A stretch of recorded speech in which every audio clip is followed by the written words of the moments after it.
Mga kapatid, kayo po ay aking inaanyayahan na manood at makinig ng video, mga mensahe ng mahal na hari, ang mensahero ng silangan, na siya ang nagdala ng covenant sa Philadelphia Assembly. Kayo po ay nais namin ibahagi ito sa inyo.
Muli pong bumabati at nagpapasalamat ang Oferian Heritage Conservatory sa mga patuloy na sumusuporta sa ating channel.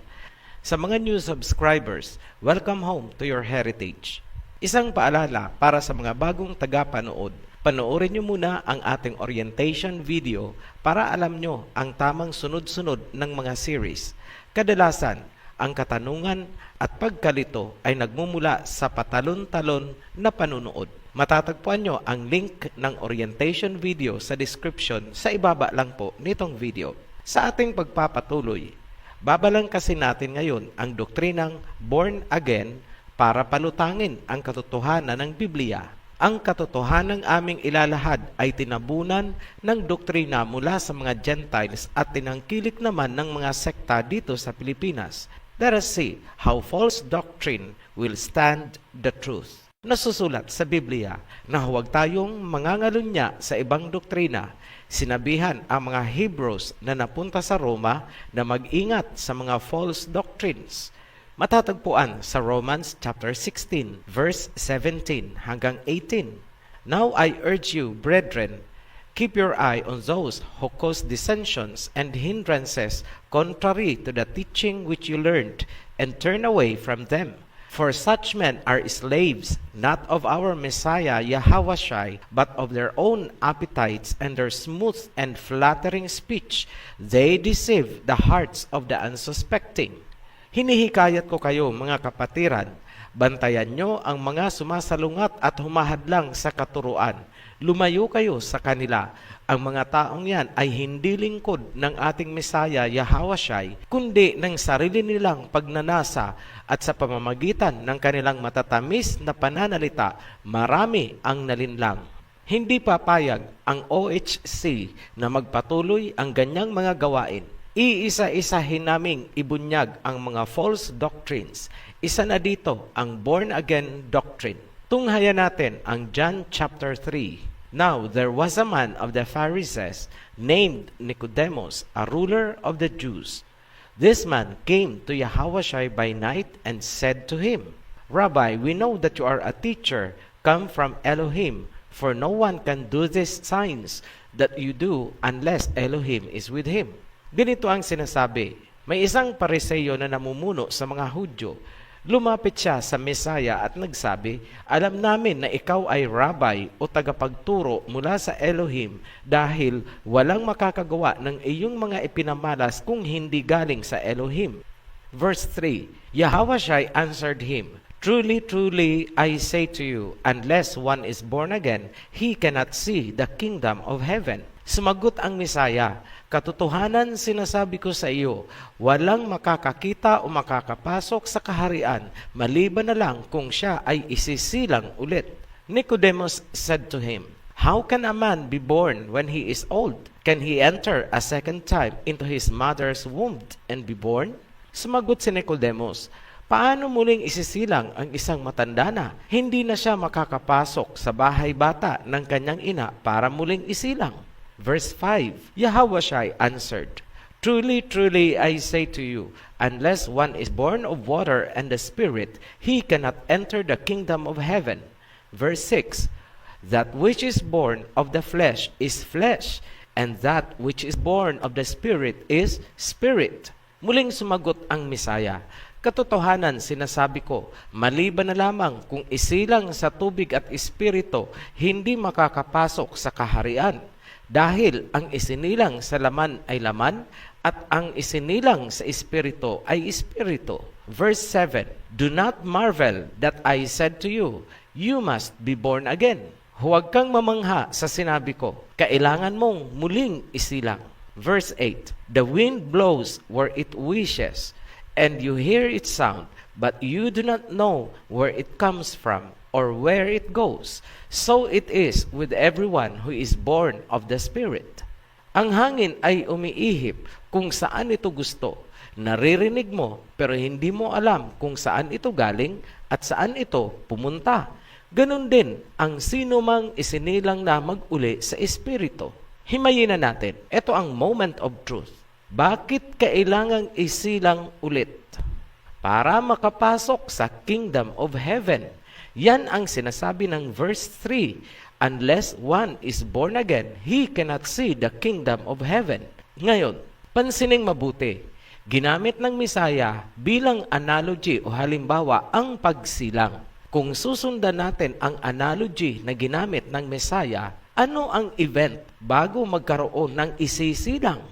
Aba, syempre, may ipinagbubuntis o may ipinagbuntis. Ngayon, kung may ipinagbuntis, ibig sabihin may ipinunla para may maisilang. Yan ang hindi nauunawaan ng mga nagbabasa nitong analogy na ginamit ng Misaya, kaya naguguluhan sila. Sa biblical application, paano ka ipinunla at paano ka ipinagbuntis para maisilang sa Spirit? Ang sagot ng Misaya, verse 5, kailangang isilang mula sa water and Spirit. Ang tinutukoy dito ay baptism by water at baptism by Spirit. Yan ang panahon ng pagpupunla. Dito nagsimula ang pambabaluktot ng born-again doctrine. Sinasabi nila, kapag sumapi ka daw sa sekta nila at nagpabautismo, born again ka na. Isinilang ka na daw sa Espiritu. Kabilis naman. Sumapi lang, isinilang na agad sa Espiritu. Aba, premature yan.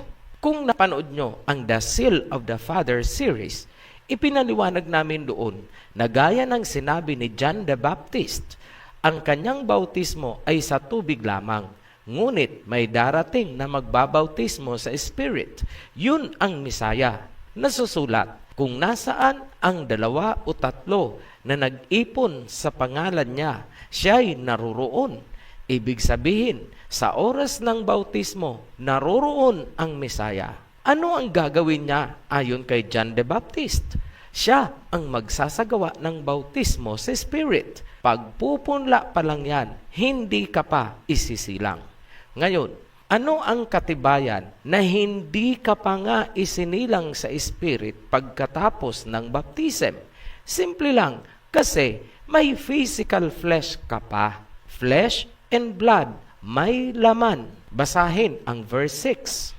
That which is born of the flesh is flesh, and that which is born of the Spirit is spirit. Ano ang sinabi? Ang isinilang ng Spirit ay spirit.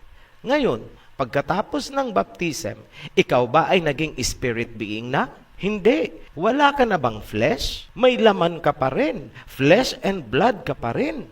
Ibig sabihin, hindi ka pa isinisilang sa Spirit. Klarado. Kaya, itigil nyo na ang ipinangangalandakan yung born again na kayo. Dami ng alinlang sa doktrinang ito.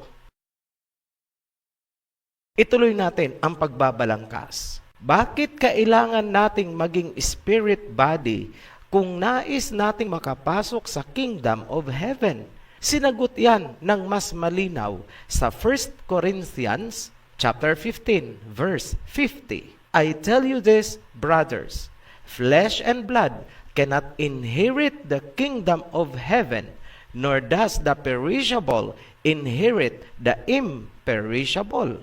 Malinaw, kailangan mong maging spirit being dahil ang flesh and blood ay hindi makakapasok sa kaharian ng langit.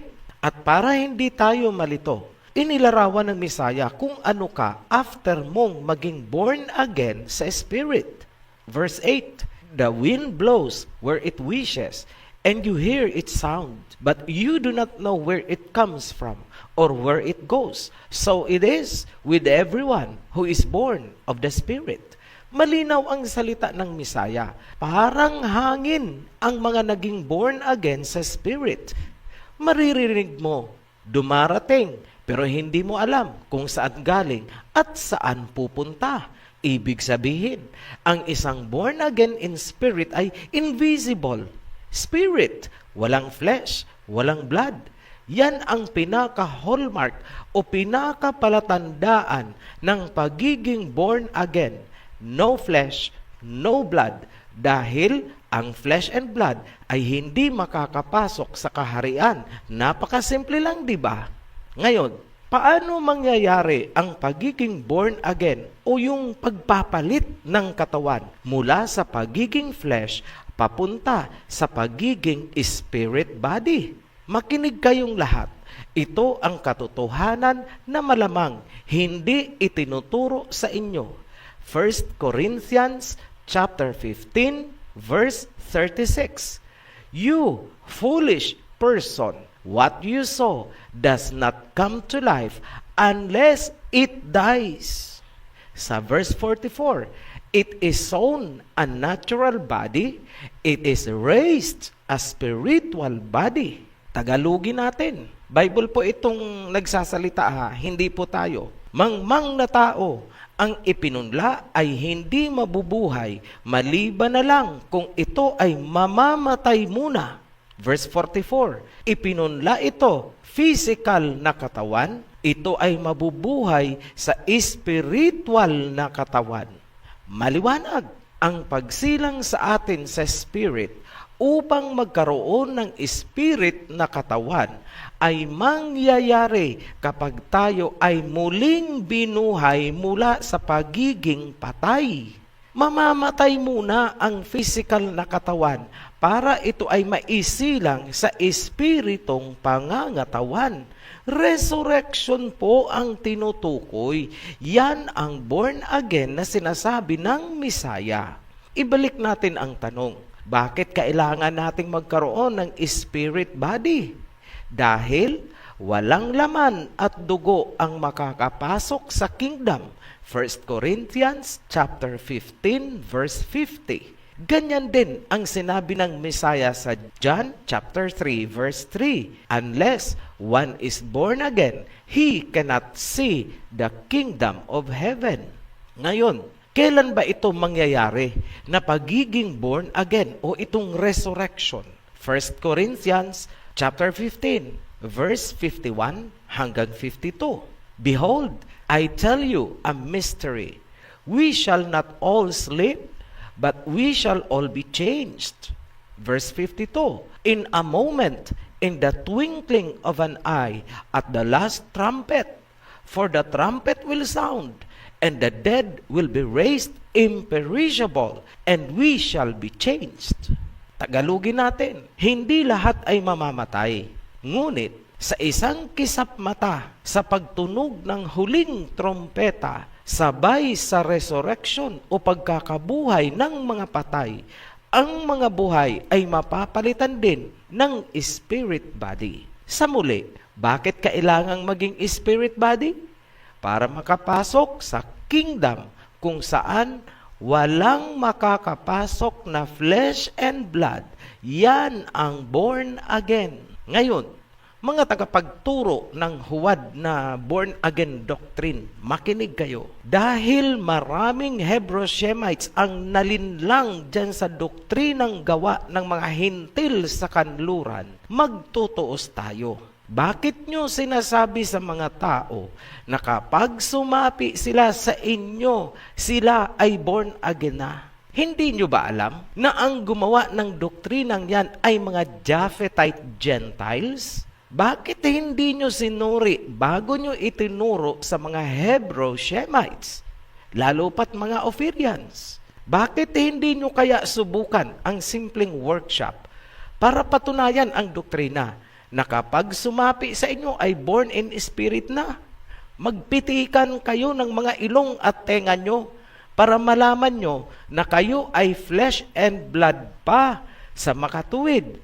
Hindi pa kayo born in spirit. Tandaan, ang born in spirit ay spirit, gaya ng hangin, invisible. Ngayon, para sa mga members na naunawaan itong sinasabi namin, gumising kayo. Umalis kayo dyan sa anumang sekta na ganyan ang itinuturo sa inyo at ganyan ang doktrina. Malinaw at simple ang Biblia. Masyado na kayong nagpakalulong sa doktrina ng mga hintil. Tandaan, kayo ay mga Hebrew Shemites. Bakit kayo sunod-sunuran sa mga doktrina ng mga Japhetites, itong mga foreigners mula sa kanluran? Wala ba kayong sariling pag-iisip? Naparalisan na ba ang inyong mga intelihensya? Alam nyo ba kung bakit hindi umiiral ang inyong mga consciousness? Kasi ang tingin nyo sa kanila ay higit na mataas kaysa sa tingin ninyo sa inyong mga sarili. Tandaan nyo, Ophirian Hebrew kayo, isang Shemite. Bakit hahayaan nyong diktahan kayo nitong mga doktrina ng mga Gentiles o mga hintil? Gumising. Sa muli, kami ay nagpapasalamat sa mga patuloy na sumusuporta sa Ophirian Heritage Channel. Para sa new subscribers, welcome home to our heritage. At para sa inyong lahat, be blessed. Shalom. Maraming salamat po sa inyong panonood. Naway may mga katanungan kayong nasagot na nabigyang linaw. Kung gusto nyo pa po manood ay pakiclick na lang ng link at paki-like and share na rin po. Maraming salamat.